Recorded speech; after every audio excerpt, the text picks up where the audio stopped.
Hello, future cadets. I hope all of you are staying safe and studying hard. So we are starting with part 4 of Prachand, the current affairs series that will ensure that you get great marks. So आज हम current affairs के कुछ और topics को discuss करेंगे. I have finally got the pen back, so I hope आज writing आपको clearly visible हो. So those of you who are here for the first time, hi guys, I am Akshay Badola and I would be helping you in this journey of becoming worthy of वर्दी. So हमारा लक्ष्य है आपको वर्दी बनाना, काबिल बनाना, ताकि वर्दी आपके पास खुद चल के आए. और उसी श्रृंखला में ये सीरीज और ऐसे काफी सारे इनिशिएटिव्स चल रहे हैं. So keep doing the effort and success would be yours. So आज का जो टॉपिक हम टेकअप करने वाले हैं that is very interesting. It has a mix bag. So essentially extras में हम मिक्स बैग को कंसिडर करेंगे. सो इसमें हम वेरियस टॉपिक्स जो एक पर्टिकुलर कैटेगरी में नहीं डाल सकते उन सारे टॉपिक्स को स्टडी करेंगे. और स्पेशली जो हमारे डिफेंस कैटेगरी के एग्जाम्स हैं उनमें इस तरीके के क्वेश्चंस के आने के काफी ज्यादा चांसेस रहते हैं. So we would try to do these topics in a holistic fashion so that इनसे जो जो क्वेश्चंस बन सकते हैं वो हम कर लें. तो जो सबसे पहला है दैट इज प्लॉगिंग. ये प्लॉगिंग शब्द आपने सुना होगा लास्ट ईयर भी और उससे पहले भी एक बार, जब बेंजामिन नेतन्याहू इंडिया में मोदी जी के साथ both of them were travelling on the beach. और वो क्या कर रहे थे, बीच से जॉग भी कर रहे थे, बीच में जॉगिंग भी कर रहे थे. प्लस जॉगिंग करते करते वहां जो कचरा पड़ा होता है, तो बीच के किनारे आप देखते हो काफी सारे पन्नियां, खानी के छिलके, लिटर, इस तरीके का काफी सारा कूड़ा कचरा पड़ा होता है. सो प्लॉगिंग का एसेंशियली मतलब क्या होता है कि आप एक तरीके से अपने स्वास्थ्य का भी लाभ ले रहे हो और एनवायरमेंट को भी क्लीन कर रहे हो, बिकॉज वहां जो लिटर है उसको आप पिकअप करके कचरे में डाल रहे हो. Okay, so this is essentially plogging. So plogging news में दोबारा से क्यों आया? दोबारा से इसलिए आया क्योंकि इस बार जब फिट इंडिया मिशन, जो आप सभी को पता है, फिट इंडिया मिशन जो प्राइम मिनिस्टर जी ने लॉन्च किया है जिसमें स्पोर्ट्स, योगा, इन सब चीजों को काफी प्रमोट किया जाता है. तो इस बार फिट इंडिया मिशन में प्लॉगिंग को एज अ सेंट्रल थीम बनाया गया था और प्लॉगिंग रेस और प्लॉगिंग इवेंट्स काफी सारे ऑर्गेनाइज कराए गए थे. सो प्लॉगिंग क्या है वो हम समझ गए. प्लॉगिंग इस बार फिट इंडिया जो मूवमेंट था उसमें plogging was the central thing. और अब इस यहाँ से एक क्वेश्चन और बन सकता है, who is called as the Plogman of India. यानी इंडिया में इसने इसको सबसे ज्यादा सपोर्ट करने वाला या ओरिजिनली आइडिया को प्रमोट करने वाले कौन थे? सो ही वाज रिपू दामन बेवली. ठीक है. सो प्लॉगमैन ऑफ इंडिया का अगर सवाल आ जाए आपसे, who is the Plogman of India, so answer would be Ripu Daman Bevli. So this question may be asked that who is the Plogman of India. So Ripu Daman Bevli. Plogging है क्या वो समझ लिया और फिट इंडिया मूवमेंट से कैसे एसोसिएटेड है वो समझ लिया. Moving on. नेक्स्ट बहुत सिंपल था फंडा. सरदार पटेल लीडरशिप सेंटर कहां बनाया गया? सो ये Mussoorie, LBSNAA, Lal Bahadur Shastri national academy of administration, Mussoorie में खोला गया है. बेसिकली क्या है कि जो हायर सिविल सर्वेंट्स है उनकी रेगुलर कंटिन्यूअस बेसिस पे ट्रेनिंग होती रहे, उनका अपडेशन होता रहे स्किल्स में, नई नई लीडरशिप की थ्योरीज उनको सिखाई जा सके ताकि वो इंप्लीमेंट कर सके. So Sardar Patel leadership centre has been opened in Mussoorie. ठीक है, ये पता होना चाहिए. Next is first movers coalition. First movers coalition क्या है? ये एक प्राइवेट कंपनीज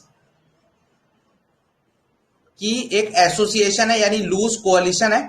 इसमें क्या किया है, कंपनीज जैसे कि आपकी अमेजोन हो गई, एप्पल हो गई, ऐसी जो बड़ी बड़ी टेक्नोलॉजिकल जाइंट्स हैं, इसके अलावा कुछ इंडियन कंपनीज जैसे महिंद्रा हो गई, भारत सीमेंट हो गई, ऐसी काफी सारी जो कंपनीज है, इन सब कंपनीज, ये सारी कंपनीज एक साथ आई.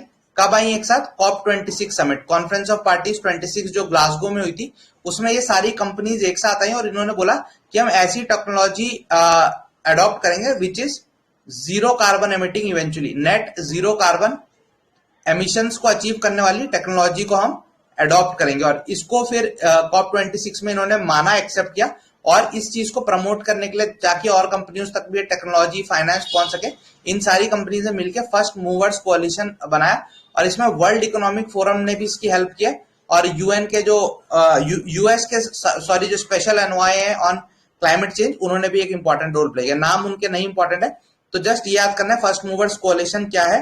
तो ये एक net zero carbon emission achieve करने के लिए कोalition है जो प्राइवेट कंपनीज ने स्टार्ट किया. इंडियन कंपनीज इसमें है, यस इंडियन कंपनीज भी इसकी मेंबर्स हैं. और टारगेट क्या है इसका? जीरो कार्बन टेक्नोलॉजी हर एक कंपनी तक पहुंच सके. वो अचीव करवाना फर्स्ट मूवर्स कोalition का टारगेट है। तो क्या है, सरकारी है? Answer is no, it was a private initiative from the start. ठीक है, आगे बढ़े। Next is NBFC. ठीक है, एनबीआरसी, सॉरी, एनबीएफसी तो non banking financial institutions, NBFC financial companies हो गए। ठीक है, Damini, yes I know, but क्योंकि that was not recorded, so I would just quickly go through this also. Next is NBRC, national brain research centre. तो बस आपको ये याद रखना है ये कहां पे फॉर्म हुआ है, और यहाँ पे एक एमआरआई की नई टेक्नोलॉजी की machine and all of those things है। तो याद रखना है ये जो एनबीआरसी है, नेशनल ब्रेन का जो रिसर्च सेंटर है, बेसिकली ये कहां पे है? This is in Haryana. Haryana में भी जहां एनएसजी का हेडक्वार्टर है, so Manesar, NSG national security guards, original उनकी जो ट्रेनिंग होती थी that used to happen at Manesar in Haryana.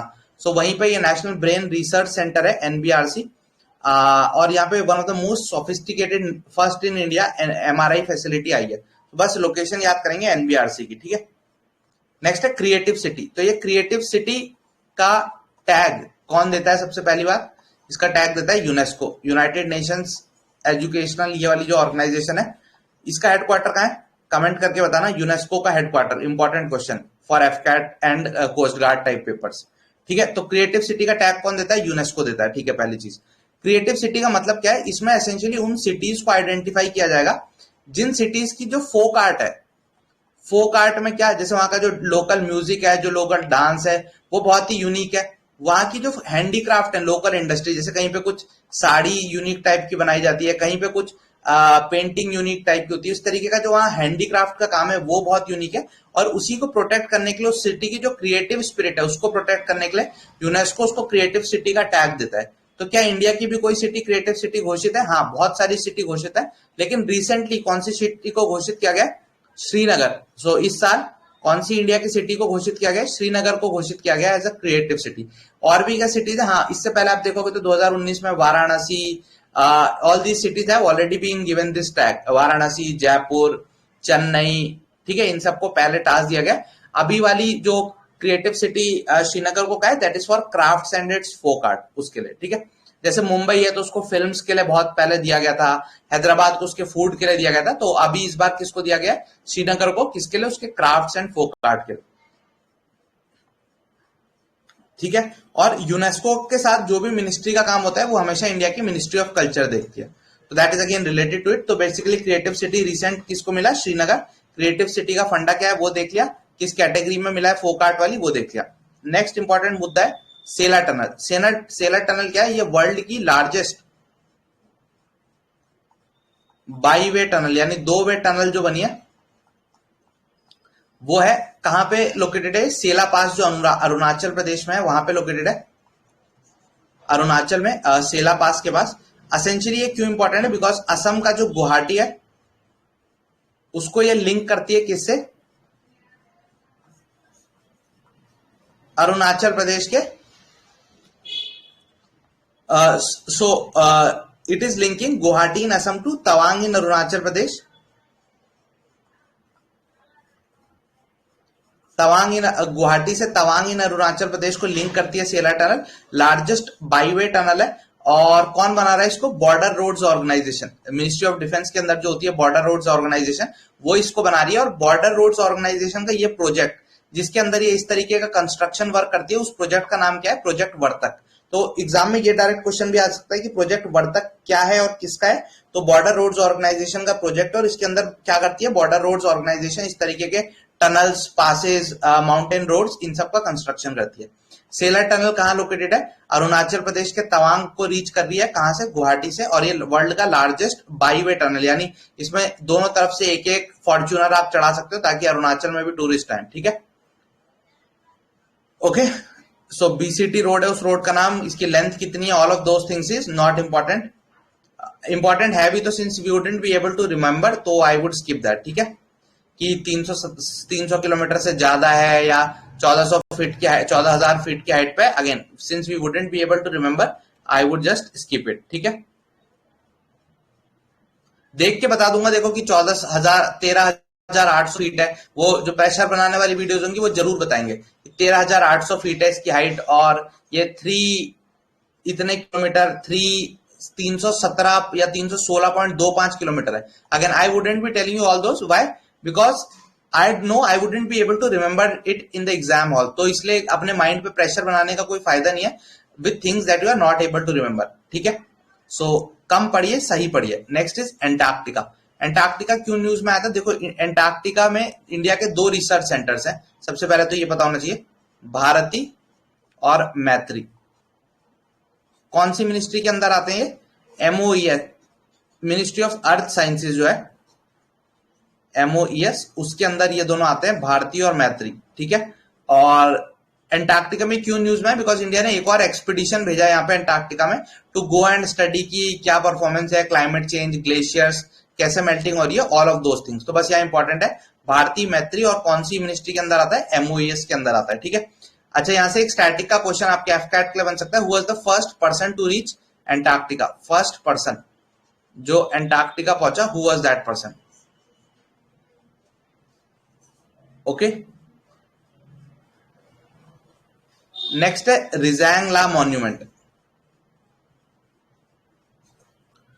रिजैंगला monument, where is this Rezang La monument located? It is located in, बताओ. एंड न्यूज में क्यों है? देखो, 1962 की जो वॉर हुई थी, दैट वाज इंडो चाइना जो कन्फ्लिक्ट किया, Indo for the capturing of Tibet. Tibet में जिसको चाइना ने, जिस वॉर के बाद India, you all know the story of 1962 कि Dalai Lama came into India, then China got piqued because of that, and then China को लगा ये तिब्बत, इंडिया तिब्बत का सपोर्ट ना करने लग जाए आगे, so China attacked India and all of those things happened. So 1962 का जो कन्फ्लिक्ट था, साइनो इंडिया कन्फ्लिक्ट, उसमें Indian soldiers fought bravely at Rezang La. So because of that वहां पे रिजैंगला एक मॉन्यूमेंट इनॉग्रेट किया गया recently. So where is this located? It is located at Ladakh. So location पे सवाल आ सकता है रिजैंगला मॉन्यूमेंट की. So where is Rezang La monument? It is located at Ladakh. ये पता होना चाहिए, क्वेश्चन माइट बी आस्क्ड. कोई बता सकता है वो famous hero of Rezang La, the person who was considered to be the hero of the Rezang La expedition? एक शायद मूवी भी रिसेंटली बनने वाली है उनके ऊपर. सो लेट्स सी कितने बच्चे कमेंट करके आंसर बता पाते हैं. ठीक है, सो यहाँ पे Indian troops were able to fight off the Chinese at the Rezang La, so that's why it was in news. Defense Minister inaugurated the war memorial here and all of those. So next is Atal Ekta Park. Atal Ekta Park क्या है essentially? Atal Bihari Vajpayee ji के celebration में in his memoir this park has been inaugurated. यहाँ पे काफी सारी facilities है. Important चीज कहाँ पे? It is located at Jhansi, Uttar Pradesh में लोकेटेड है. और इसका क्लेम टू फेम क्या है? There is something which is called as claim to fame. Why it came in to news? ऐसे तो हजारों चीजें इनॉग्रेट होते हैं, इसका क्लेम टू फेम क्या है? इसका क्लेम टू फेम है कि इसका जो आर्किटेक्ट है, he is the same person who was the brain behind the Statue of Unity of Sardar Patel. तो स्टैच्यू ऑफ यूनिटी के पीछे जो ब्रेन थे श्री राम सुतर, वही इसके पीछे भी ब्रेन है. एंड राम सुतर साहब, Shri Ram Sutar, he is the same architect and he is also the brain behind the Atal Ekta park. So since आप सबको पता है स्टैच्यू ऑफ यूनिटी पे पिछले साल भी सवाल आया लेक को लेके, तो और आर्किटेक्ट पे ऑलरेडी एक बार सवाल आ चुका है. सो हो सकता है वो इस पे भी पूछ लें कि अटल एकता पार्क जो कहाँ पे है और आर्किटेक्ट कौन है. सो श्री राम सुतर है और लोकेशन कहाँ पे? झांसी पे. This is important. ठीक है, आगे बढ़े. Next is NFT. एनएफटी पे देखो डायरेक्ट कुछ सवाल नहीं आएगा, बट कॉन्सेप्ट के लिए आपको पता होना चाहिए. NFTs are non fungible token. So non fungible का मतलब क्या है? फंजिबल का मतलब क्या होता है कि आप पे 1000 रुपए का नोट है, यू हैव 1000 रुपीज नोट. तो फंजिबल का मतलब है इस 1000 रुपए को आप 100 के 10 नोटों में बांट सकते हो. 100 के आपने 10 नोट में इसको बांट लिया. And all these 100 rupee notes are mutually exchangeable. यानी आप ये मुझे 100 के नोट दे दो और मैं आपको 1000 रुपए का नोट दे दूं, तो there is no change in value. So this is fungibility. लेकिन अगर मेरे पास एक कोहिनूर हीरा है, I have a Kohinoor diamond, या मेरे पास एक मोनालिसा की पेंटिंग है, आई हैव अ मोनालिसा की पेंटिंग. अब मैं इसके 10 टुकड़ों में इसको फाड़ दूं, ठीक है, इस पेंटिंग को 10 टुकड़ों में फाड़ दिया, फिर मैंने बोला ये लो सारे टुकड़े तुम्हें दे दिया, तो तुम्हें मैंने मोनालिसा दे दी. That doesn't make sense. फटी हुई मोनालिसा की तो कोई वैल्यू नहीं है, ऑल्दो वो सारे पार्ट्स वही हैं. So that means it is non fungible. यानी उसको अगर टुकड़ों में ब्रेक कर दोगे तो its value wouldn't be equivalent to the original piece. So this is the idea of non fungibility. ठीक है, तो नॉन फंजिबल टोकन का मतलब क्या है? सपोज आपने कोई यूनिक सा कोई ट्वीट किया, सपोज आपका ये पहला ट्वीट था और आप उसकी अब मेमोरी रखना चाहते हो, तो आपने उसको क्या किया? एनएफटी में कन्वर्ट कर दिया, उसका एनएफटी बना दिया आपने। अब क्या होगा? हो सकता है आपके स्क्रीन का ट्वीट का स्क्रीनशॉट कोई ले ले और फिर हर किसी को फॉरवर्ड करता रहे कि ये इसका ट्वीट है, इसका ट्वीट है। तो हाँ, वो एकदम एग्जैक्ट कॉपी तो होगी आपकी ट्वीट की, पर वो ओरिजिनल नहीं होगी। तो ये ओरिजिनल जो होगा उसको टोकन में कन्वर्ट कर दिया, उसका एक टोकन बना दिया जो ये रिप्रेजेंट करेगा ये ओरिजिनल माल था, और फिर उसको आप बेच सकते हो, मोनेटाइज कर सकते हो। So that is essentially NFT की economy. It is being promoted as a new way to generate wealth and all of those things. Amitabh Bachchan साहब ने भी अपना एनएफटी लॉन्च किया, all of those things. So basic NFT किससे related है, ऐसा कुछ कुछ आइडिया हमारे माइंड में होना चाहिए। जो बच्चे एसएसबी को लेके चिंतित हैं, बेटा कल की क्लासेस देख लेना, कंप्लीट एसएसबी कोर्स फ्री के लिए, स्टेज 1 स्टेज 2 दोनों आप इसमें कर सकते हो। Next is IISF. ये क्या है? इंडियन आईआईएसएफ का ये जो साइंस होती है ना, साइंस के प्रमोशन के लिए, कि हर एक बच्चे को साइंस की अवेयरनेस मिल सके। आपने अगर अपने स्कूल टाइम पे देखा हो तो वो जो छोटे छोटे मेले लगते थे जिनमें कॉलेज स्कूल के बच्चे आके कई कई टेक्नोलॉजी दिखाते थे अपने, so that is essentially a science fair. तो इंडिया इंटरनेशनल जो साइंस फेयर है ये कहां पे लगा इस बार? Where did it happen? It happened at Goa. तो उन्होंने बोला साइंस ही क्या देखें, गोवा में जाके कुछ और भी बच्चे देखेंगे। सो Panjim in Goa was where the Indian International Science Festival happened। और कौन कराता है? नाम से क्लियर है, department of science and technology with the help of a lot of other people organises this. और इस बार की जो थीम थी दैट वाज क्रिएटिविटी, इसीलिए गोवा ले गए ताकि गोवा में जाके सबकी क्रिएटिविटी उफान मारे और फिर बहुत क्रिएटिव आइडियाज उन लोगों को है। So IASF Indian International Science Festival कहाँ पे हुआ? इट हैपेंड इन गोवा, और department of science and tech कराता है। इस बार की जो कोर थीम थी that was revolving around creativity. अब बहुत बड़ा सा टाइटल है तो वो हम टाइटल याद करने नहीं बैठेंगे, बस जिस भी ऑप्शन में क्रिएटिविटी नजर आएगा that is going to be the answer. ठीक है, आगे बढ़े। अगर आप लोगों को कोई भी डाउट आता है गाइस तो please feel free to ask it in the comments, I would definitely have a look at it. ठीक है, ओके ठीक है, बिल्कुल। मेजर शैतान सिंह तानाशाह सही जवाब, बैटल ऑफ रिजैंगला बिल्कुल सही। ठीक है, सो उससे एसोसिएटेड बिल्कुल सही जवाब। Very happy to see that all of you know it. बिल्कुल, पेरिस इज यूनेस्को का हेडक्वार्टर। ठीक है, पिक्सेलेटेड बेटा जिसको पीपीटी आ रही है जस्ट एक बार रिफ्रेश कर लो because it's working fine at my and.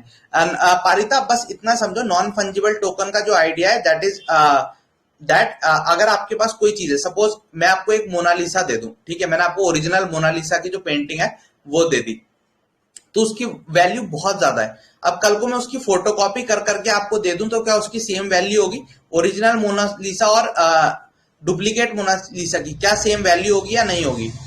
Answer is नहीं होगी। व्हाई? बिकॉज ओरिजिनल से ही सारी वैल्यू अटैच्ड है। तो सेम चीज अगर किसी डिजिटल असेट के साथ करें कि उसका ओरिजिनल सेपरेट हो जाए डुप्लीकेट से, क्योंकि इंटरनेट में तो बहुत ईजी है कॉपी करना चीजों को। सो ओरिजिनलिटी मेंटेन रहे और उसको आगे चल के आप मोनेटाइज कर पाएंगे। ओरिजिनल तो यही था, जैसे प्रचंड है तो प्रचंड सपोज ओरिजिनल है, ठीक है, प्रचंड ओरिजिनल है तो उसकी डुप्लीकेट बन जाएंगी, बट एक कोई यूनिक चीज होगी ना जो उसको आइडेंटिफाई करेगी। सपोज वो चेहरा हो सकता है, सपोज वो कोई डेट हो सकती है जो आइडेंटिफाई करे कि ये ओरिजिनल है और ये सब डुप्लीकेट है, और ओरिजिनल की वैल्यू ज्यादा हो in the age of internet, उसको मोनेटाइज करने के लिए द आइडिया इज एनएफटी। ठीक है, yes, each NFT is unique. ठीक है, इतना डिटेल में नहीं आएगा ये, तो आगे मैं आपको जब एसएसबी होगी तब डिटेल में, जब न्यू इकोनॉमी की बात करेंगे तब ये डिटेल में देखेंगे। It was just in news so I told you. ठीक है, नेक्स्ट इज पोचमपल्ली। पोचमपल्ली पहले तो बताओ कौन सी स्टेट में ये जगह लोकेटेड है, दूसरा न्यूज में क्यों आया है। पोचमपल्ली इसलिए न्यूज में आया क्योंकि United Nations world Tourism Organization, ये जो टूरिज्म को प्रमोट करने की ऑर्गेनाइजेशन है, इसने पोचमपल्ली को विलेज टूरिज्म के लिए जो बेस्ट विलेज है उसका दर्जा दिया है। सो पोचमपल्ली जो विलेज है that has been recognised by UNESCO as the one of the best tourist villages to visit. So that's why Pochampally was in news. पता होना चाहिए कहाँ लोकेटेड है, तेलंगाना में लोकेटेड है। एक और चीज पता होनी चाहिए, United Nations world Tourism Organization, this is tourism जो आप घूमने जाते हो, वर्ल्ड टूरिज्म ऑर्गेनाइजेशन जो है, तो इसका हेडक्वार्टर कहाँ है? इसका हेडक्वार्टर कहां लोकेटेड है? इसका हेडक्वार्टर लोकेटेड है स्पेन में, मैड्रिड। ठीक है, so its headquarter is located at Madrid, Spain. और Pochampally united Nations world tourism ने उसको बेस्ट विलेज टूरिज्म का अवार्ड दिया है, along with a lot of other villages, but India का जो फेमस था वो यही था। ठीक है, सो पूछा जा सकता है, this we are thorough it. Next एक ऐसी एक चीज है, इंडिया की पहली ग्रास कंजर्वेटरी। ग्रास कंजर्वेटरी देखो, आपको पता है वाइल्ड लाइफ सेंचुरीज होती हैं, आपको पता है नेशनल पार्क्स होते हैं, तो नेशनल पार्क में जीव जंतु सेव करते हैं, वाइल्ड लाइफ सेंचुरी में भी यही करते हैं फोकस। लेकिन कोई भी डेडिकेटेड बायोस्फीयर रिजर्व्स होती हैं जहां पे पूरी बायोस्फीयर सेव करते हैं, लेकिन कोई भी एक डेडिकेटेड ऐसा एरिया नहीं है जहां पे फोकस हो कि घास को सेव किया जाए, ग्रास को सेव किया जाए। ग्रास को हमेशा इग्नोर करते हैं। तो इंडिया की पहली ग्रास कंजर्वेटरी जहां ग्रास को कंजर्व करने पे फोकस किया जाएगा, that is being opened at Uttarakhand. So Uttarakhand शहर में, सॉरी उत्तराखंड जो स्टेट है वहां पे इंडिया की फर्स्ट ग्रास ऑब्जर्वेटरी कंजर्वेटरी खोली जाएगी। अल्मोड़ा रानीखेत वो जगह है जहां पे इनॉग्रेट की जाएगी। और उसके साथ साथ एक और चीज, जर्म प्लाज्म कंजर्वेशन सेंटर भी खोला जाएगा। तो ग्रास कंजर्वेटरी तो खोली जाएगी और जर्म प्लास कंजर्वेटरी या जर्म प्लास कंजर्वेशन सेंटर भी खोला जाएगा। जर्म प्लास ऐसा नहीं कि उसकी जो जेनेटिक कोडिंग है वो भी सेव रहे, कल को अगर स्पीसीज एक्सटेंट हो जाए still we have its DNA, ताकि हम उसको आगे ग्रो कर सकें। ठीक है, तो जर्म प्लाज्म एंड ग्रास दोनों की कंजर्वेटरी कहां खोली जा रही है? उत्तराखंड के रानीखेत में। और it is the first time that it is being open, तो that's why it is important. ठीक है, आगे बढ़े। नेक्स्ट इज 1817 का पाइका रेबेलियन। अब इन टॉपिक्स में इतना ही पढ़ना है, there is no need to go in other much more depth than this. ठीक है, हाँ बिल्कुल, ये जो पोचमपल्ली था ना, एक और चीज बताया था। देखो जैसे जैसे आप चीजें कमेंट पूछते जाओगे, पोचमपल्ली इसलिए भी फेमस है, आपने एक पर्टिकुलर काइंड ऑफ साड़ीज देखी होंगी, इक्कत साड़ी। इक्कत, जैसे आपको पता होगा चंदेरी साड़ी कहाँ की होती है, बनारसी साड़ी। तो ये जो वेरियस टाइप्स ऑफ साड़ी होती है, लड़कों को बेटा अभी तुम्हें नहीं पता तो कुछ साल रुक जाओ, एक बार जब शादी हो जाएगी तुम्हारी तब तुम्हें सारी साड़ियों के टाइप, उनके नंबर, सब कुछ पता लग जाएगा। जरी का काम कहाँ होता है ये सब पता लग जाएगा। पड़ोसी के टेलर का फोन नंबर आपके फेवरेट कॉन्टैक्ट्स में आ जाएगा, बस शादी हो जाए एक बार आपकी। ठीक है, सो इक्कत कहाँ की है? इक्कत पोचमपल्ली विलेज में। Basically ikat is a kind of, ये जो साड़ी के ऊपर हैंडीक्राफ्ट का वर्क होता है दैट, तो ये तेलंगाना आंध्रा वाले रीजन में काफी पॉपुलर है। पोचमपल्ली में भी ये इक्कत जो वर्क है वो काफी फेमस है वहां का। ठीक है, चंदेरी कहाँ की है ये मुझे कमेंट करके बताना। ठीक है, आगे बढ़े। बिल्कुल लोधी जी, ठीक है। सो 1817 पाइका रेबेलियन। तो 1817 पाइका रेबेलियन ये क्यों न्यूज में है? देखो बहुत टाइम से न्यूज में चल रही थी। बेसिकली जो present government of the day है वो इसको पब्लिक रिकॉग्निशन दिलवाना चाहती है, इट्स ड्यू क्रेडिट दिलवाना चाहती है। एंड दे समटाइम्स इवन से गो ऑन टू से कि ये इंडिया का फर्स्ट वॉर ऑफ इंडिपेंडेंस है। सो दे गो ऑन टू से कि 1857 was not the first war. कई लोग ये भी बोलते हैं कि 1817 के जो पाइका विद्रोह है that was the first war, इसको आप बोल सकते हैं। सो बेसिकली हमें क्या याद रखना है, पहली चीज कहां हुई थी? So it happened in Odisha, first thing. Second, इससे जो इंपॉर्टेंट चीज है, सेकंड इसमें जो इंपॉर्टेंट चीज है, what is that? Who was the leader here? So Bakshi Jagbandhu.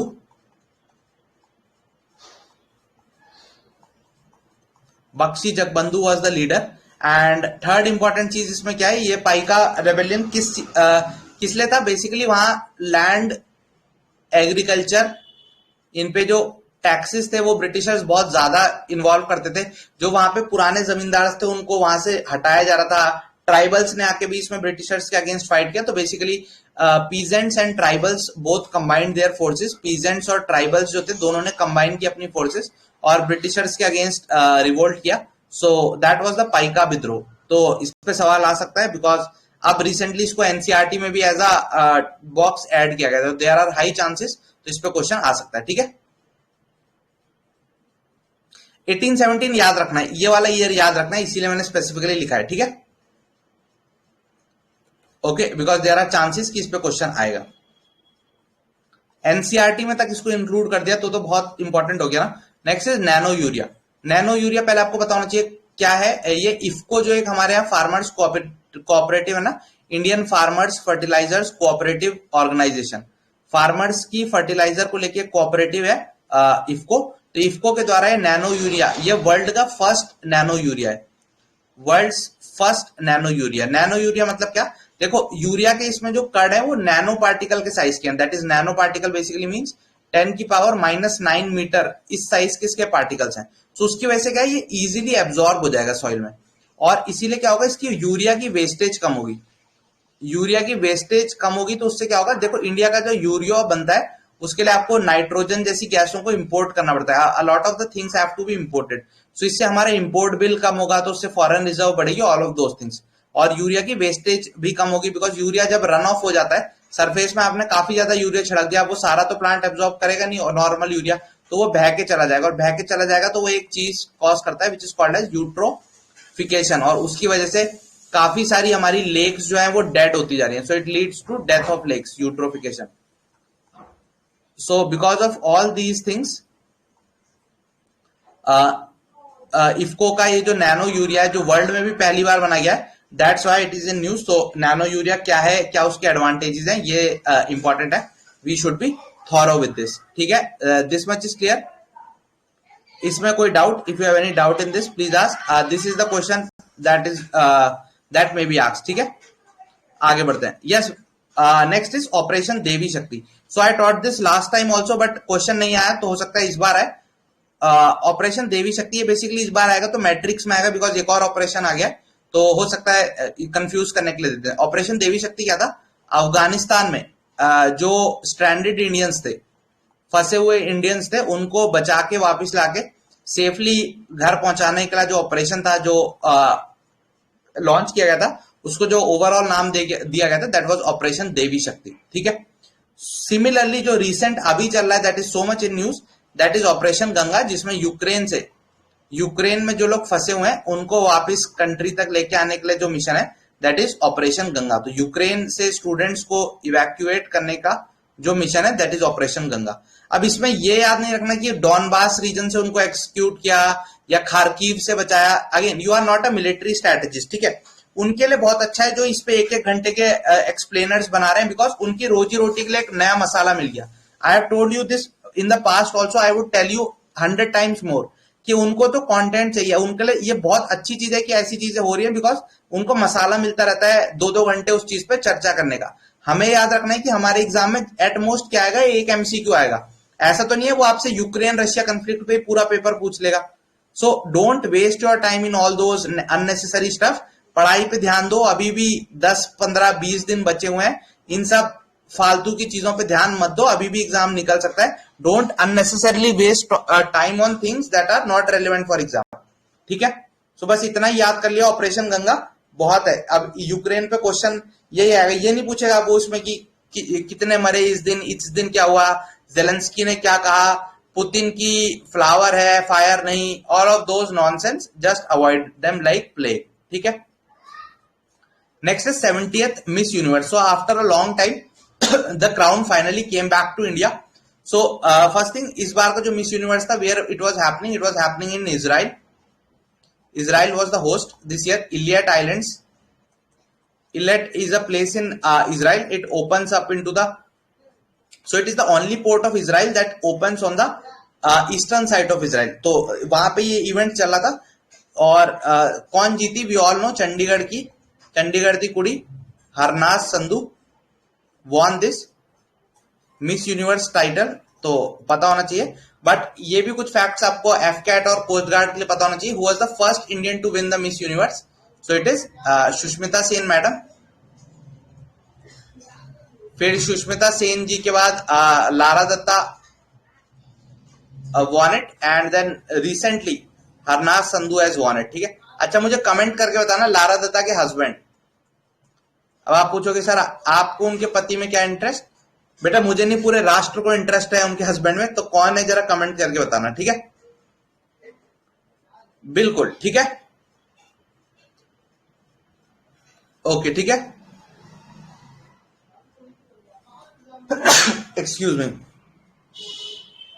होगा फिलैंथ्रोपिस्ट, वो भी होगा पर्सनली न्यूज, जब पिन वाली सीरीज चलाएंगे ना तब उसको करेंगे, ठीक है।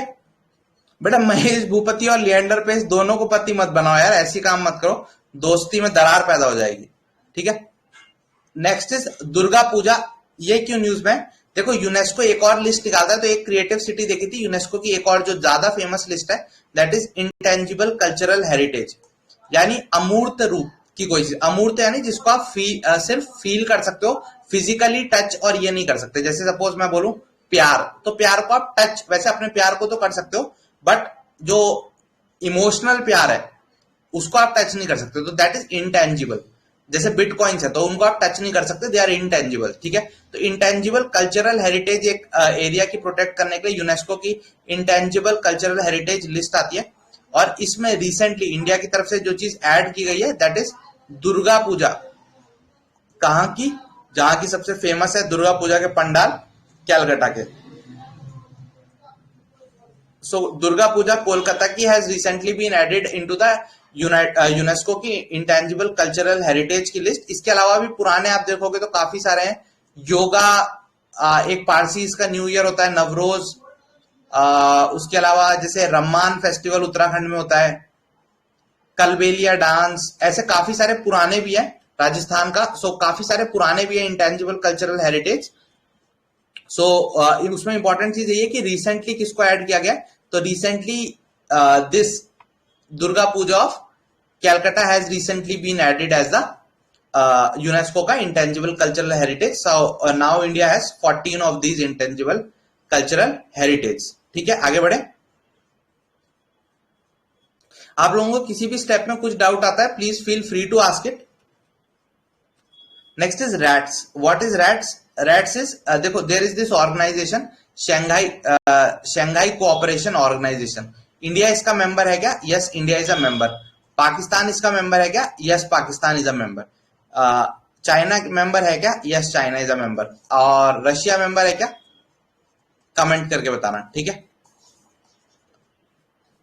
So you should know the SCO के मेंबर। सो एससीओ के अंदर शंघाई कोऑपरेशन ऑर्गेनाइजेशन के अंदर ही एक सब डिवीजन है that is called as rats.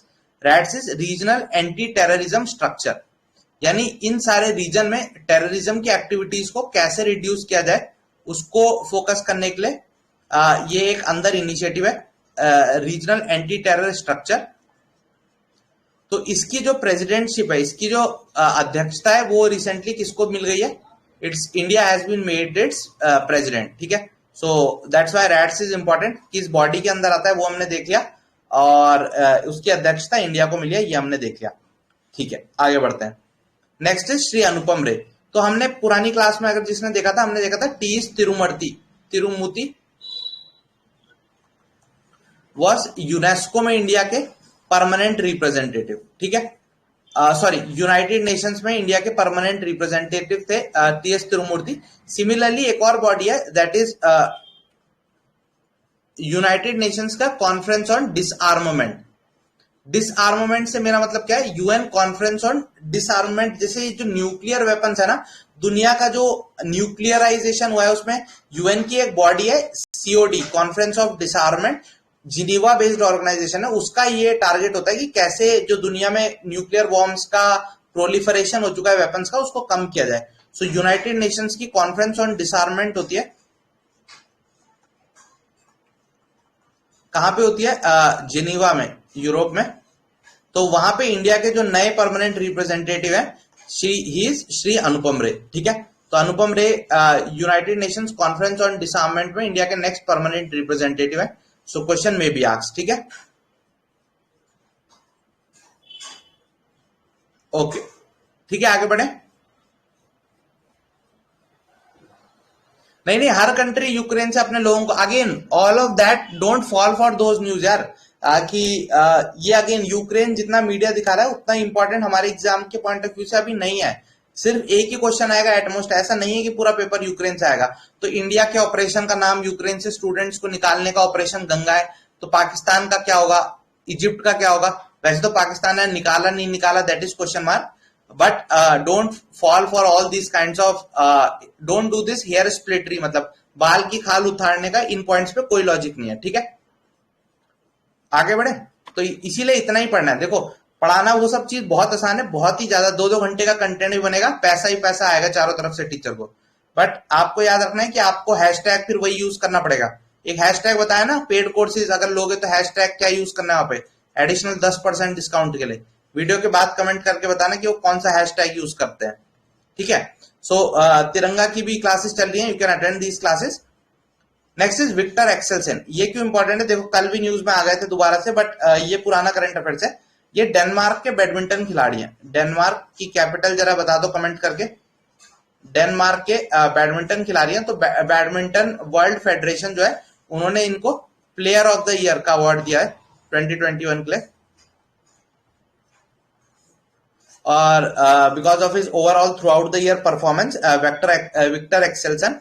और रिसेंटली कल अगर आपने ऑल इंग्लैंड्स का फाइनल देखा हो तो, कल नहीं सॉरी परसों जो मैच देखा हो, विक्टर एक्सेल्सन ने इंडिया के जो लक्ष्य सेन है उनको हराया था इन द ऑल इंग्लैंड्स का फाइनल, ठीक है। सो विक्टर एक्सेल्सन किस स्पोर्ट से रिलेटेड है, badminton player of the year 2021 उनको दिया गया। आगे बढ़े।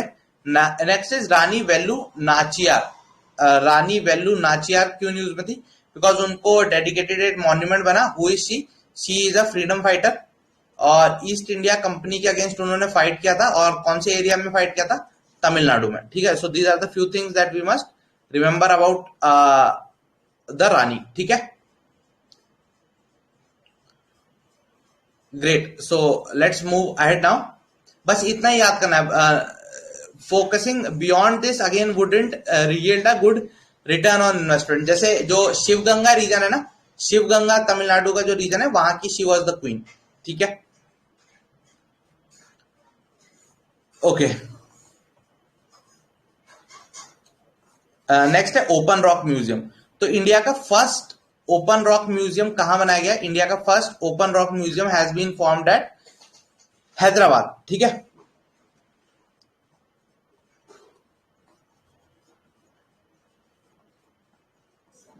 इंडिया का first open rock museum has been formed at Hyderabad. और ओपन रॉक म्यूजियम का एसेंशियली आइडिया क्या है, देखो ये एक पर्टिकुलर एरिया होता है जहां पे आपको पता है इंडिया रॉक्स जो है वो 3 टाइप की होती हैं, सेडिमेंट्री, इग्नियस और मेटामॉर्फिक। और इन रॉक्स का भी जो ओरिजिन का प्रोसेस है that is very very different. और हर एक इंडिया की जो लैंडफॉर्म है आपको पता है अलग अलग तरीके से बनी है। ज्योग्राफी में व्यू वुड स्टडी कि कहीं पे जो प्रोसेस है वो अपलिफ्टिंग की वजह से लैंड बनी है, कहीं पे इरोजन की वजह से बनी है, कहीं डिपोजिशन की वजह से बनी है, कहीं वोल्केनिक रीजन से बनी है। सो रॉक्स अलग अलग टाइप की, अलग अलग ओरिजिन की, अलग अलग टाइम पीरियड की है। कोई यंग रॉक है, कोई ओल्ड रॉक है। सो इंडिया की जितनी भी जियोलॉजिकल हिस्ट्री है उससे रिलेटेड जितनी भी रॉक्स हैं उसको एक्सप्लेन करने के लिए एक म्यूजियम बनाया गया जहां पे ये वेरियस एज ग्रुप्स की रॉक को, टाइप्स की रॉक को एक साथ रखा गया ताकि उसको देख के आप हमारे इंडिया की जियोलॉजिकल हिस्ट्री को समझ सकें। तो ऐसा फर्स्ट ओपन रॉक म्यूजियम कहां ओपन किया गया, it has been opened at Hyderabad, ठीक है। सो जियोलॉजिकल, अब आपको नोट क्या करना है, geological history of rocks in India और लोकेशन हैदराबाद। तो सिर्फ इतना ही याद करना है, इसमें जितनी भी डिटेल दी जाए all of that is not important, ठीक है। सो क्लियर है। Now let's move to the next which is KABIL. तो काबिल क्या है, काबिल तो हम सबको बनाना है, हम सबको बनना है वर्दीशाला के, हर एक स्टूडेंट को वर्दी तो बनना ही है। बट ये जो काबिल है this is a joint venture, ये एक इनिशिएटिव है मिनिस्ट्री ऑफ माइंस, खनिज मंत्रालय जो है उसका एक इनिशिएटिव है। इसके अंदर काफी सारी जो भी माइनिंग की कंपनीज हैं इंडिया की, जैसे नाल्को हो गई, ऑल दिस कंपनी ने पैसा डाला है और मिलके एक काबिल बना है। इसका क्या है, बेसिकली फुल फॉर्म है कि खनिज इंडिया के बाहर। So full form again we don't need to remember, Khanij Videsh India, जैसा नाम वैसा काम। सो इसमें क्या है, इंडिया के बाहर जो भी रेयर अर्थ मेटल्स हैं, so as you all know recent years में सेमीकंडक्टर्स में जो रेयर अर्थ होते हैं उनकी शॉर्टेज हो गई थी और उसकी वजह से सेमीकंडक्टर चिप्स की सप्लाई नहीं हो पा रही थी। इसकी वजह से आपने जो क्रेटा ऑर्डर की थी वो आपके घर टाइम पे नहीं आ पा रही थी, ठीक है। सो इस तरीके के जो रेयर अर्थ मेटल्स हैं उनकी इंडिया में क्योंकि उतनी ज्यादा डोमेस्टिक सप्लाई है नहीं, तो उनको ग्लोबली एक्वायर करके वहां से माइनिंग करके इंडिया अगर इन मिनरल्स को ला सके, उसके लिए काबिल इनिशिएटिव को लॉन्च किया गया, खनिज विदेश इंडिया। तो विदेश से खनिज को एक्सट्रैक्ट करके इंडिया में लाना, स्पेशली रेयर अर्थ, और रेयर अर्थ में भी लिथियम। जैसे जो रेयर अर्थ है, लिथियम कहाँ यूज होता है, ये इलेक्ट्रिक व्हीकल्स जो आने वाली हैं उसमें काफी ज्यादा यूज होता है। इसके अलावा कोबाल्ट, कोबाल्ट मेडिकल डिवाइसेस में काफी ज्यादा यूज होता है। So lithium, cobalt, all these rare earth metals को एक्सट्रैक्ट करके निकालना काबिल इनिशिएटिव का पार्ट है। ठीक है, सो काबिल देख लिया, किस मिनिस्ट्री का है देख लिया, किस चीज से रिलेटेड है वो देख लिया। ठीक है,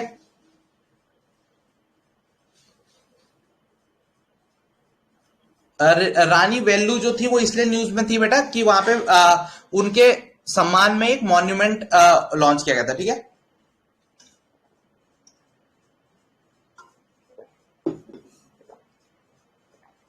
बिल्कुल, फोन की बैटरी में भी लिथियम यूज किया जाता है। कोबाल्ट भी देख लिया। आगे बढ़े, next is Koppal toy cluster. अच्छा, इंडिया में भी एक जगह ना रिसेंटली, चलो रेयर अर्थ की बात चलिए, तो रेयर अर्थ में आपको एक चीज पता होनी चाहिए, एबीसी क्या है। What is ABC? Lithium triangle जो एक चीज है, वर्ल्ड का मेजोरिटी ऑफ द लिथियम एक ये लिथियम ट्रायंगल में पाया जाता है। लिथियम ट्रायंगल क्या है? एबीसी।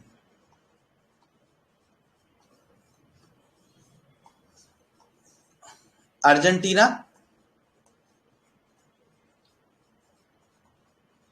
ब्राजील और चिली। तो ये जो तीन देश हैं, इनका ऐसे करके अगर मैप में देखोगे तो अर्जेंटीना यहाँ है, Brazil is somewhere here, Chile is somewhere here, तो ऐसे एक ट्रायंगल बनता है। So this triangle is called as lithium triangle because इसके अंदर बीच में जो एरिया पड़ता है वहां पे वर्ल्ड की मैक्सिमम लिथियम की रिजर्व्स आपको मिलती है। तो लिथियम ट्रायंगल में कौन सी कंट्रीज है, इस पे अगर वो फैक्चुअल ज्योग्राफी का क्वेश्चन पूछेगा तो you are through with it. ठीक है, इंडिया में भी रिसेंटली लिथियम की रिजर्व्स मिली है। कहां पे? मांड्या डिस्ट्रिक्ट है ना कर्नाटका की, मारला रीजन है, मारला रीजन इन कर्नाटक, मांड्या डिस्ट्रिक्ट में। सो मारला रीजन इन कर्नाटका, वहां पे आपको ये लिथियम इंडिया में रिजर्व्स मिली हैं। So that is there. ठीक है, कोप्पल टॉय क्लस्टर, तो अगर आपने प्राइम मिनिस्टर, नेक्स्ट पे आ जाते हैं, कोप्पल टॉय क्लस्टर। ये अगर आपने रिसेंटली प्राइम मिनिस्टर साहब के मन की बात सुनी होगी तो उन्होंने दो चीजों पे काफी फोकस किया था। एक कि देसी कुत्ते, तो उन्होंने कहा बहुत हो गई विदेशी कुत्तों की बिकाई, अब बारी है देसी कुत्तों की। तो देसी श्वानों की वैरायटी प्रमोट करने के लिए prime minister pushed. Second was ये देसी टॉयज, तो उन्होंने बोला क्या आप कितने इस उम्र में भी टॉयज मंगाते हो, वो भी अजीब अजीब वेबसाइट से, काली पन्ने के अंदर, तो ये विदेशी टॉयज को मंगाना बंद करो। कुछ देसी तरीके, जो देसी नुस्खे से जो टॉयज बनाए जाते हैं ओल्ड इज गोल्ड वाले, उन टॉयज को यूज करना शुरू करो। ठीक है, सो उसी श्रृंखला में टॉय क्लस्टर्स को गवर्नमेंट ने प्रमोट करना शुरू करा और पहला टॉय क्लस्टर जो निकल के आया that is the Koppal toy cluster. तो कोप्पल टॉय क्लस्टर कहां पे निकल के आया है? कर्नाटका में। ठीक है, और यहाँ पे टॉयज मैन्युफैक्चरिंग को डेडिकेटेडली प्रमोट किया जाएगा। ओके, सो ताकि डोमेस्टिक टॉय मेकर्स का भी फायदा हो सके, इंपोर्ट टॉयज का कम हो सके।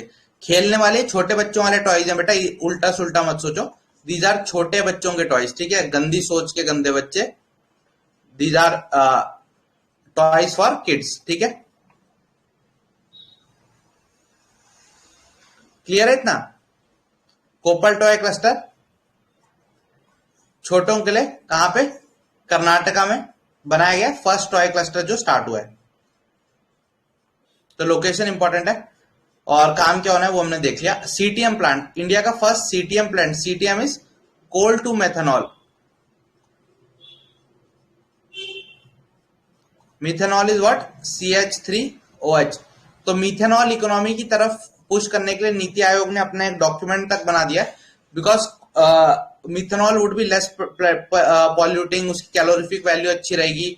तो इंडिया में मिथेनॉल इकोनॉमी बना के पेट्रोलियम का इंपोर्ट और ये सब चीजें कम हो सके ग्रेजुअली, उसके लिए मिथेनॉल का प्रमोशन काफी ज्यादा कर रहा है। तो जो पहला कोल टू मिथेनॉल प्लांट जो रिसेंटली सेटअप किया गया वो कहां पे किया गया? इंडिया का पहला coal to methanol plant has been set up by BHEL in again in Hyderabad. ठीक है, सो BHEL के द्वारा हैदराबाद में ये first coal to methanol plant Bharat heavy electricals के द्वारा लिमिटेड के द्वारा कहां पे? हैदराबाद में सेटअप किया गया। So we must be aware of this, might be asked कि इंडिया का पहला कोल टू मिथेनॉल प्लांट का है? हैदराबाद में। Next is Activision blizzard. What is this Activision blizzard? ये अगर आप गेम्स खेलते हो जैसे वाइस सिटी, शायद सैन एंड्रियास में भी एक्टिविजन का ही था, उसके अलावा क्लैश ऑफ क्लैंस में भी शायद नहीं, क्लैश ऑफ क्लैंस में तो नहीं था, एज ऑफ एम्पायर में था शायद। सो एक्टिविजन जो भी मतलब वेरियस जो भी इंपॉर्टेंट गेमिंग होते हैं उनमें आपको एक्टिविजन का ऐसा लोगो बन के आता होगा गेम से पहले। सो एक्टिविजन गेमिंग की एक बहुत बड़ी कंपनी थी और इस एक्टिविजन कंपनी को माइक्रोसॉफ्ट ने खरीद लिया है। So it is being dubbed as the largest tech deal. बहुत ही बड़े अमाउंट की है, $75 बिलियन के करीब करीब की डील है, जिसमें माइक्रोसॉफ्ट ने ये गेमिंग कंपनी एक्टिविजन ब्लिजार्ड को एक्वायर कर लिया। सो that's why it was in news. ठीक है, यस, कॉल ऑफ ड्यूटी में भी शायद रहता है, बिल्कुल ठीक है। ओके, सो एक्टिविजन ब्लिजार्ड एक्वायर कर लिया माइक्रोसॉफ्ट ने, one of the largest deals of this decade. ठीक है, सो ऐसे क्या हर एक बिजनेस डील इंपॉर्टेंट है? नहीं, but since it is considered to be the largest तो इसके बारे में थोड़ा देखना बनता है, बट इतना ही देखना है, अब इससे ज्यादा नहीं देखना। ठीक है, next is statue of equality.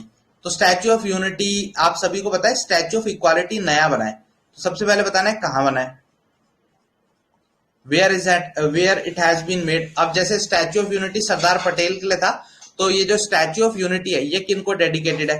सो ये अगर आपने एंशिएंट हिस्ट्री पढ़ी है तो वहां पे एक आपने थिंकर का नाम सुना होगा, रामानुजाचार्य, जो विशिष्ट अद्वैतवाद था उसके फाउंडर माने जाते हैं, दैट इज क्वालिफाइड मोनिज्म के।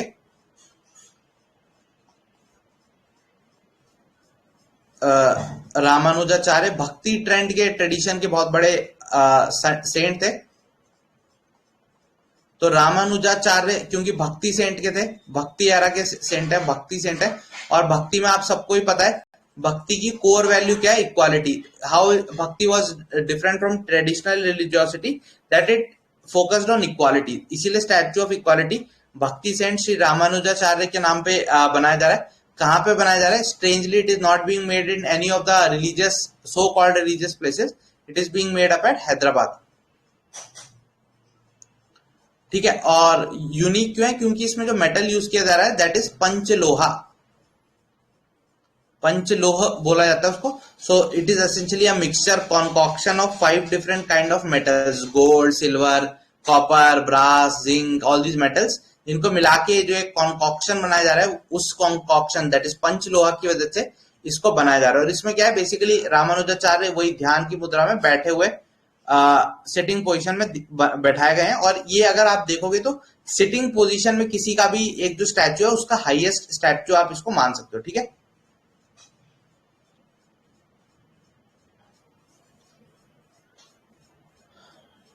ओके, ठीक है, सो दिस इज क्लियर। और कौन लोग बनवा रहे हैं? बेसिकली रामानुजाचार्य के जो फॉलोअर्स हैं, एक उसमें नाम इंपॉर्टेंट है, ट्रस्ट के founder Chinna Swami ji. So Chinna Swami is one of the person behind it, but again I guess ये नहीं पूछा जाएगा। जस्ट स्टैच्यू ऑफ इक्वालिटी कहां पे है, किसको डेडिकेटेड है एंड किससे बन रहा है? पंचलोहा से बन रहा है। हाईएस्ट स्टैच्यू है in a sitting position of any person, बैठा बैठा जो किसी का सबसे ऊंचा स्टैच्यू है, that is this statue of equality. Chinna Swami is one of the names that is involve in its formation. Next है नाइटफॉल को लेके आप लोग काफी ज्यादा उत्सुक है, I know. So previous years, this is the best thing that you can do in the last leg of preparation, practising quality question. सारे रैंडम इधर उधर के क्वेश्चन नहीं, क्वालिटी क्वेश्चन जिन जो सिर्फ ऑलरेडी एनडीए, सीडीएस, सीएपीएफ में पूछे गए, उन्हीं क्वेश्चंस को इसमें हम प्रैक्टिस करेंगे, so that you are thorough with your preparation, so that you are tested live in the class before UPSC test you. और इसमें मैं भी इन क्वेश्चंस को आपके साथ ही अटेम्प्ट करूंगा, I wouldn't be knowing the answers, so I would also try to show कि क्या thought process one can adopt.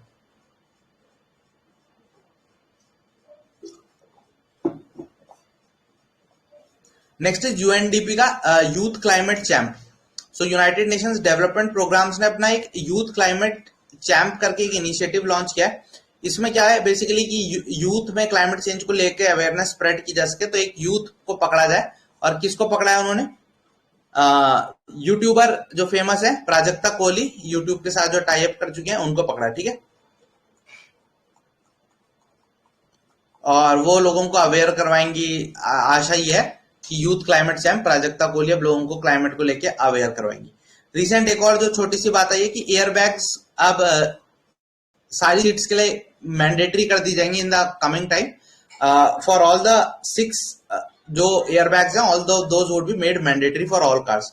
तो अभी तक मैंडेटरी नहीं होते थे हर एक उसके लिए, बट अब total 6 airbags would be mandatory. So that is again a news. Next is Lamheta. Lamheta क्या है? Lamheta is a village. And why this village is in news? ये लामेटा विलेज पहले आपको पता होना चाहिए कहाँ है, एंड दूसरी चीज आपको पता होना चाहिए that why this Lameta village was in news. So it is located in Jabalpur, जो मध्य प्रदेश है. लामेटा विलेज मध्य प्रदेश जबलपुर में लोकेटेड है. और लामेटा विलेज क्यों न्यूज में? इंडिया का पहला first geological park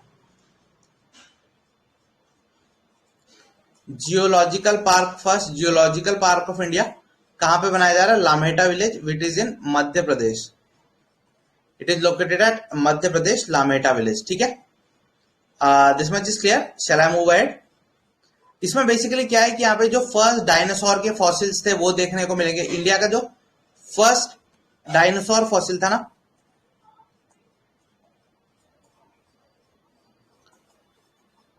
fossil India का फर्स्ट डायनो जो फॉसिल था वो यही लामेटा में मध्य प्रदेश में मिला था. किसने देखा था? वो कर्नल स्लीमैन. याद करो, इनके बारे में हम पढ़ चुके हैं. वो जो ठगी सिस्टम था, ठगी सिस्टम इंडिया में, उस ठगी सिस्टम को खत्म करने में भी कर्नल स्लीमैन का बहुत बड़ा योगदान है.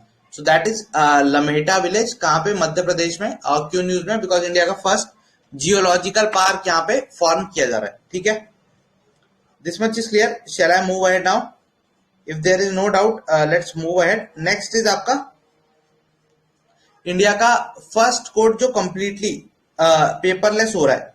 First court that has decided to go completely paperless is which court? So answer is Kerala high court. ठीक है, सो इंडिया का first paperless court, the high court that has decided that it would go completely paperless is Kerala का high court. ठीक है, आप में से जो बच्चे सीएपीएफ की तैयारी कर रहे हैं, जो नहीं, चलो वो बाद में जब पेपर 2 की क्लासेस करेंगे तब डिस्कस करेंगे. ठीक है, कि ये डिजिटाइजेशन के एडवांटेज डिसएडवांटेजेस क्या है. Next is mission Amanat. Mission Amanat किसका है? पहले तो ये पता होना चाहिए, एंड किस मैटर से रिलेट करता है वो पता होना चाहिए. तो मिशन अमानत किसका है?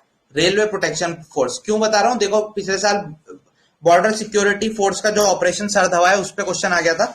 अगेन उसी तरीके की एक और पैरामिलिट्री यूनिट है रेलवे प्रोटेक्शन फोर्स, तो उनका है मिशन अमानत. और नाम से क्लियर है, अमानत है तो अमानत इज एसेंशियली किसी की कोई बिलोंगिंग जो काफी वैल्यूएबल है. सो इस तरीके से जो पैसेंजर्स होते हैं ना, उनका जब सामान गुम हो जाता है, खोया पाया वाला जो आप रेलवे में एक डेडिकेटेड विंग देखते हो, सो जो पैसेंजर्स का लॉस्ट गुड है उसको ट्रैक करके लोकेट करके वापस प्रोवाइड करने के लिए आरपीएफ ने, रेलवे प्रोटेक्शन फोर्स ने एक इनिशिएटिव स्टार्ट किया which is called as mission अमानत.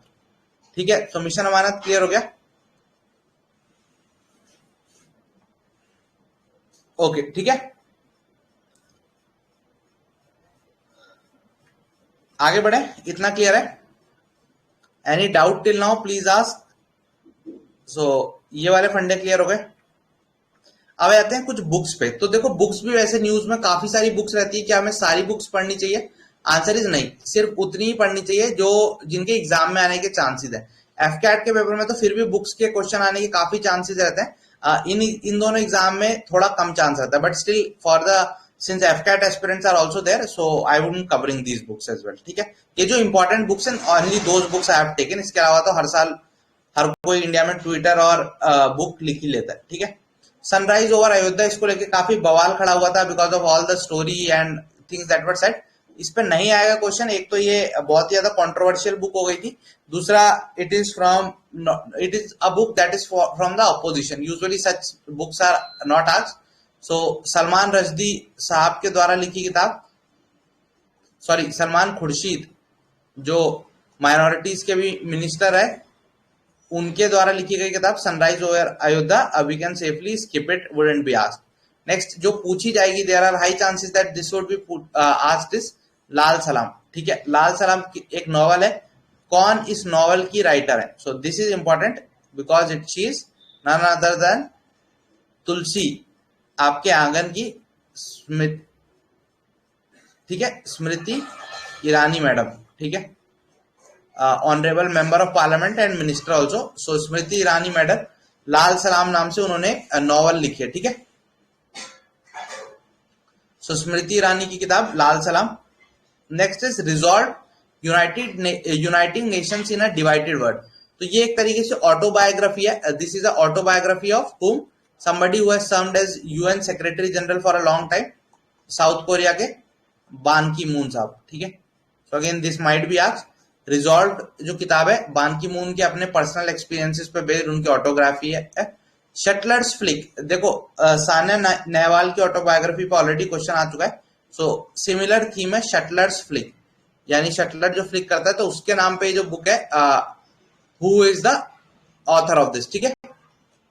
किसकी ऑटोबायोग्राफी है shuttlers flick? So it is again Bhishma Pitamah of Indian badminton P Gopi Chand, ठीक है। सो पी गोपी चंद की जो ऑटोबायोग्राफी है that is shuttlers flick. Chances हैं कि क्वेश्चन एग्जाम में आ जाए। प्राइड प्रेजुडिस एंड पंडितरी, तो प्राइड एंड प्रेजुडिस तो किसकी थी? अच्छा, जेन ऑस्टिन जो है एक पुराने इंग्लिश ऑथर है। सो उनकी फेमस बुक मुझे कमेंट करके बताना। Pride prejudice and punditry is written by Shashi Tharoor.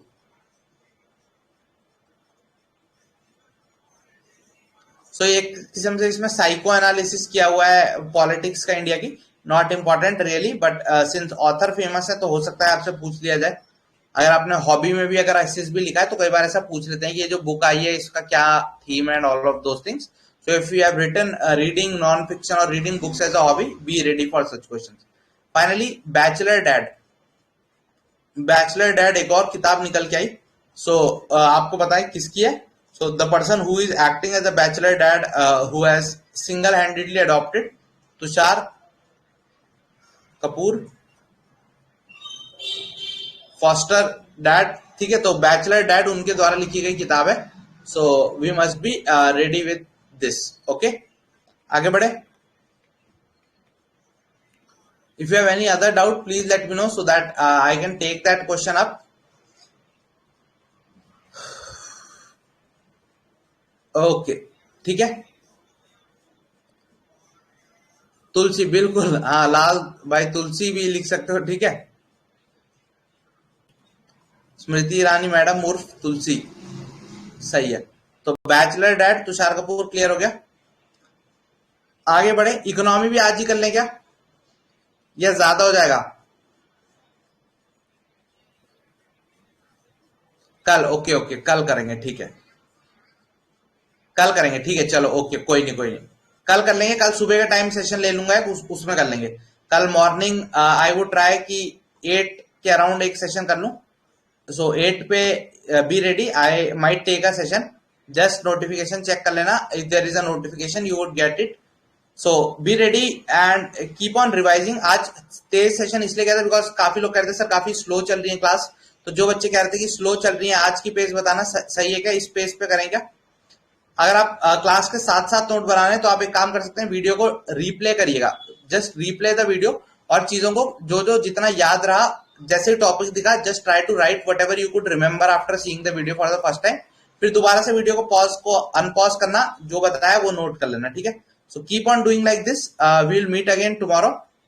That's all from my side. If you like the content, please hit like, share and spread the word. We depend on you, dear viewer, for our growth and sustenance. We are not funded, neither we take any money or ads or anything. Just your love and support keeps us going. So if you like the content, please share it, comment about your review. If you have any suggestion, do share with us after the video. So that's all. Bye bye. Jai Hind. Good night.